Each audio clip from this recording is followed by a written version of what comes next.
ಎಲ್ಲರಿಗೂ ನಮಸ್ಕಾರ. ఈరోజు అంగన్వాడీ పిండితోటి తీపి చెక్కలు చేసుకుందాం. నూనె అంతలోకి వేడి చేసుకుందాం.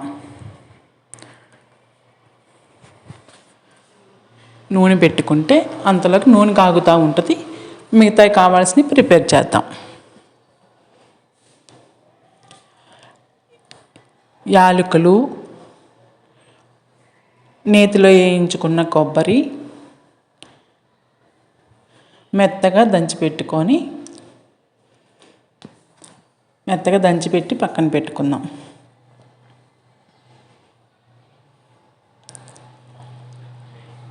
ఇప్పుడు పిండిని 2 కప్పులు పిండిని తీసుకుందాం. 2 కప్పులు పిండి, అదే కప్పుతోటి 1/2 కప్పు గోధుమ పిండి.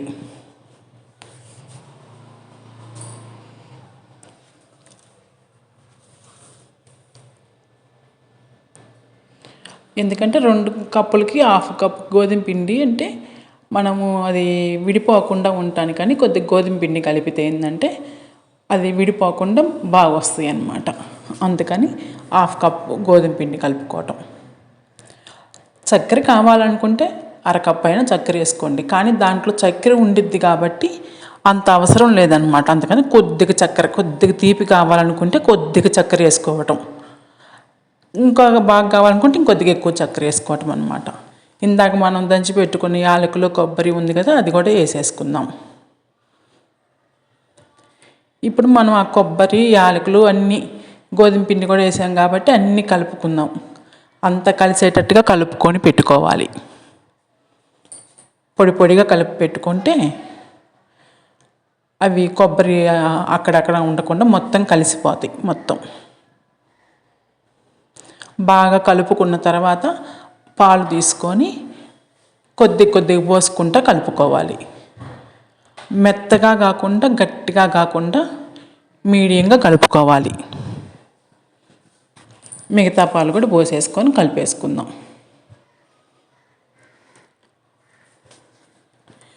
కొద్దిగా చక్కెర వేస్తున్నాను, కావాలంటే ఇంకొద్దిగా ఎక్కువ వేసుకోండి చక్కెర. కానీ తీపి ఉంది కాబట్టి సరిపోయిద్ది అనమాట. దానితోటి ఆ కొద్ది చక్కెరతోటే సరిపోయిద్ది. ఇంకా చిన్న ముద్దలు చేసి పక్కన పెట్టుకుందాం.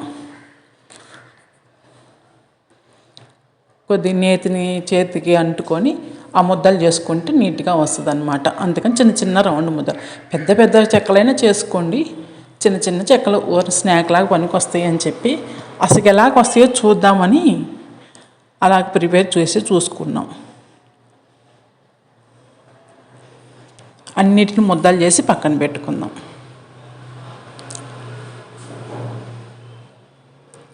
ఇప్పుడు కొద్దిగా నేతిని కొద్దిగా పూసుకొని ఆ కవర్కి దాని మీద చెక్కలు చేసుకుందాం.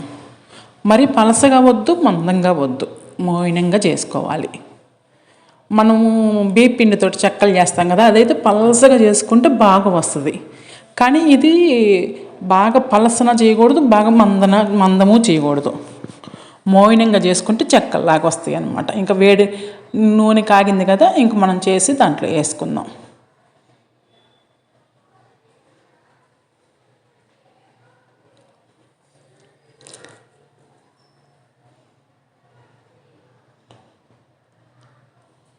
అట్లా అన్నిటిని చేసేసుకొని ఆ నూనెలో సరిపోయిన మడికి మోయినంగా వేసుకోవటం.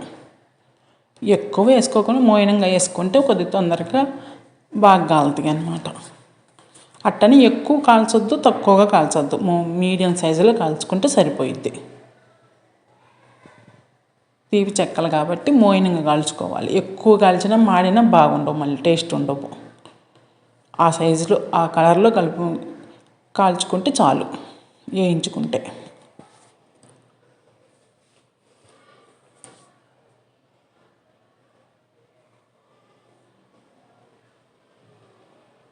అన్నిటినీ ఇంకొక సైడ్ కాలినాయి కాబట్టి రెండో సైడ్ని తిప్పి పెట్టుకుందాం అన్నిటినీ.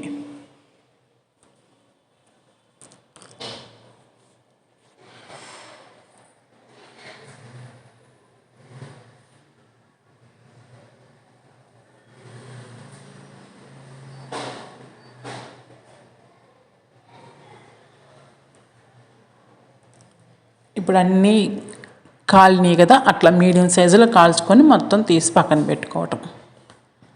ఎక్కువ కాల్చుకోకుండా ఇప్పుడు దీన్ని చూపించినట్లుగా అలాగా మీడియం సైజులో కాల్చుకొని పక్కన పెట్టుకోవాలి. అవి చెక్కలు, తీపి చెక్కలు అన్నమాట. తీపి చెక్కలు రెడీ అయినాయి. ఇప్పుడు మనం తుంచితే మరీ గట్టిగా లేదు, మరీ మెత్తగా లేదు, మౌనంగా ఉంది. పిల్లలకైనా బాగుంటుంది. మా అమ్మ చేసిన తీపి చెక్కలు చేద్దాం.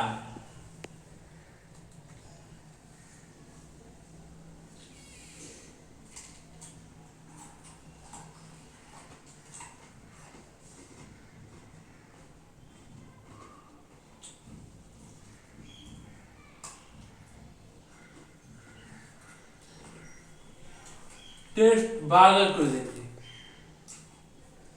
క్రిస్పీగా బాగుంది. Super! Like, share and subscribe చేసుకోండి ఫ్రెండ్స్.